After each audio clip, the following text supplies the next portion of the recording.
See, 2025 can be your best year yet, only if you want it.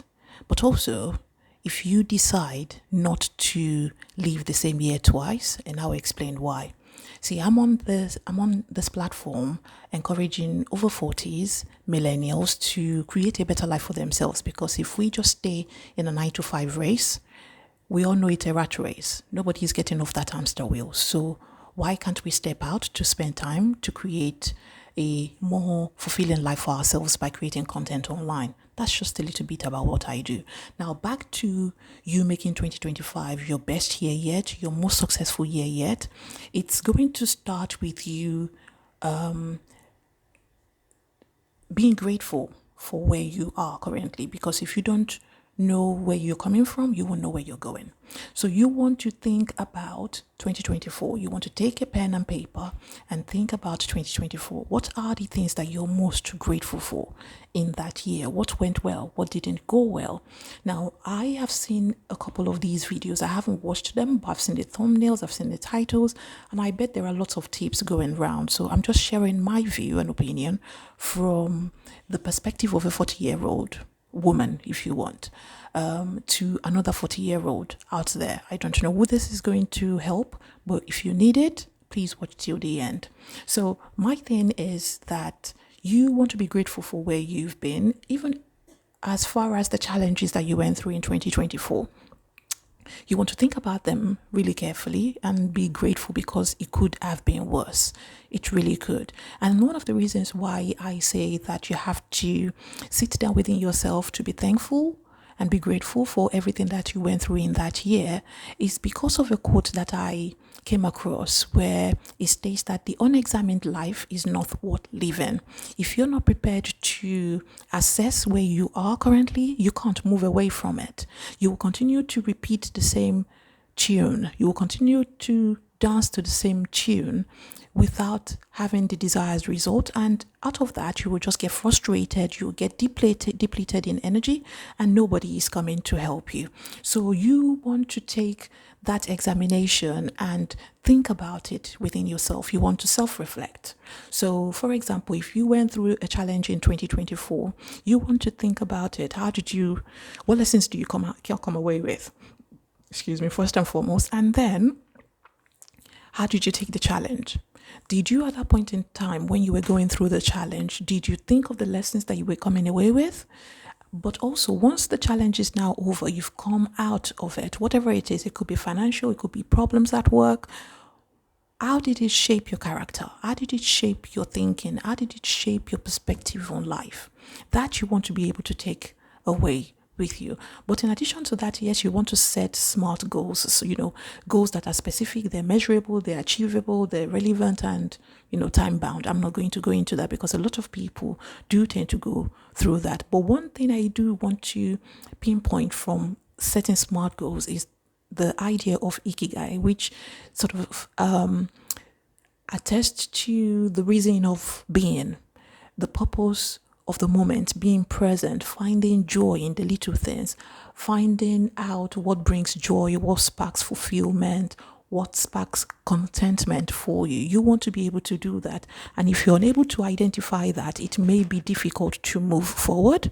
So the next thing is that you want to develop good habits. And now your habits will depend on the type of lifestyle you're trying to achieve in the year of 2025. So that could be from a variety of things. It could be that this year you want to start waking up early, you want to start going to the gym. That's totally up to you if that is your thing. It could be probably career-wise. Maybe you're trying to get a promotion at work, or you're trying to develop more skills at work. You're trying to become an expert in your own field, in your own work, or within your role. That's something that you want to start thinking about. What are the good habits? And bearing in mind that you want to factor self-compassion into those habits. And the reason why I say that is because it takes 21 days to form a habit. It takes 9 days to build a lifestyle out of it. So if waking up early is your thing, you set your alarm, you build your habit with it, you wake up, make sure you don't snooze. It can take you up to 21 days for that habit to stick. right? And then it take you another 90 days for you to now see it as a lifestyle. You can now see yourself waking up at 5 a.m. and being productive or making use of the time, the extra added time for something more productive for you. But also you want to then track your progress. What are you doing with that time that you're waking up at? The newfound time, so to speak, the newfound number of hours that you now have. What are you doing with it? Are you reading more books? Are you probably using your body weight? Because that's something that is really important for us to start getting into. So that's something that we want to start thinking about. We are what we repeatedly do. That's according to another quote, or that's an idea. So you want to start thinking what are you constantly doing on the repeat? What is constantly playing in your mind? What are the actions that you're constantly doing? If you're repeating them, that is what you're going to be. There is no two way about it. It's non-negotiable. Then the next thing is you want to cultivate a growth mindset. You want to start thinking and knowing the difference between a fixed mindset and a growth mindset. Am I going to be here forever? Or what can I do to grow? The questions, the thoughts within you need to start shifting to a growth mindset. Anything is possible, we now say. I look at a lot of creators. I go back to people's channels, creator channels, and I see their humble beginnings. And it has made me realize that anything is possible. There is nothing we cannot dream of. If you want to dream and dream big. Why waste the energy and the resources anyway? So while you're at it, make it big, make it elaborate, because it is your life. It is what you're going to do. You owe it to yourself to grow. You owe it to yourself to level up. So start thinking what is possible. Don't think of what is not possible. Don't think small. You could leave your job tomorrow if you want to. I'm not saying you should, but it is possible that you can do that. It's all about making sure that there are plans in place and you've got a safety net for yourself.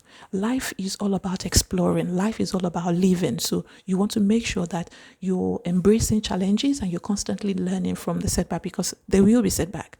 Life is not a bed of roses. We all know we have to take the highs with the lows in order to grow. And that is where growth comes from. Growth comes from that place where we do not find comfortable.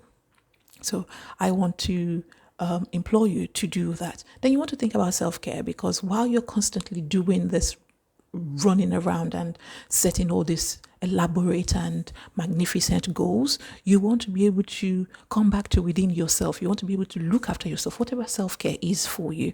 If it's taking a walk, if it's allocating an hour a day to yourself, it sounds little, but it can go a mile. Think about it. If it's a reading, is it connecting with people, whatever self-care is to you, please do it. And please do not, for the love of yourself and humanity, do not start splashing out on self-care. Self-care is not all about what you see on TikTok.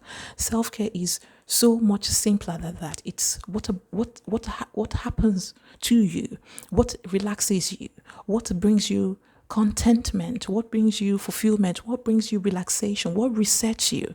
That is what self-care is to you. It's not about filling the bathtub with petals and putting on music. If that is it for you, then yes. If it's not, do not beat yourself up about it, because that is definitely not what self-care is all about. There's more to it than that. So I want you to think about it. Once you are able to look after yourself, then you're more likely to be productive, because then you're much more efficient. You can think straight, and a lot of things will line up for you, because then you have a focus. We're going to make 2025 the best year yet for you. And my last tip for you, because I don't want this to be too long, is not living the same year twice. I remember making a video about that last year, and I made it faceless, which is just me showing my body.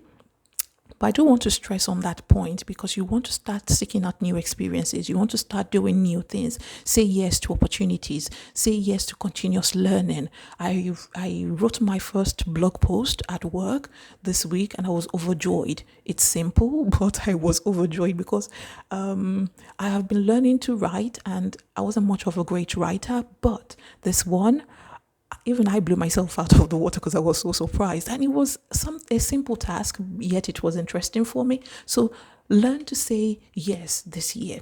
Say yes to opportunities that come your way. Step outside of your comfort zone. Experience new things. Continue to learn. Try a new hobby. Try traveling. Try taking a course. Try to develop yourself, grow yourself. When you watch YouTube videos this year, I implore you and I encourage you so much to start taking notes. It will change your life forever. No man ever steps in the same river twice, so don't live in the same year. Don't live the same year twice. That's exactly what that's basically what I'm trying to do. So don't forget, try and think within yourself. So do a lot of self-reflection, compare last year, and try as much as possible not to make the same mistakes you did last year to this year. Don't live the same week twice. Yes, I know that we all live a life of routine, especially if you're living in the Western world.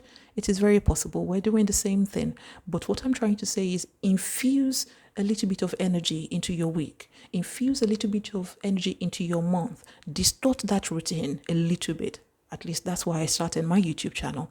And why not? Why won't you start a YouTube channel? Why can't you start a YouTube channel? If you know that that is just one change you want to do this year to make 2025 your best year, the most successful year yet, start a YouTube channel. Go wild, share your thoughts. I mean, there are lots of creators who just start this and I'm recording from my kitchen. And I don't mind it because I'm just trying to share my thoughts. So I wish you all the very best until I see you in my next video.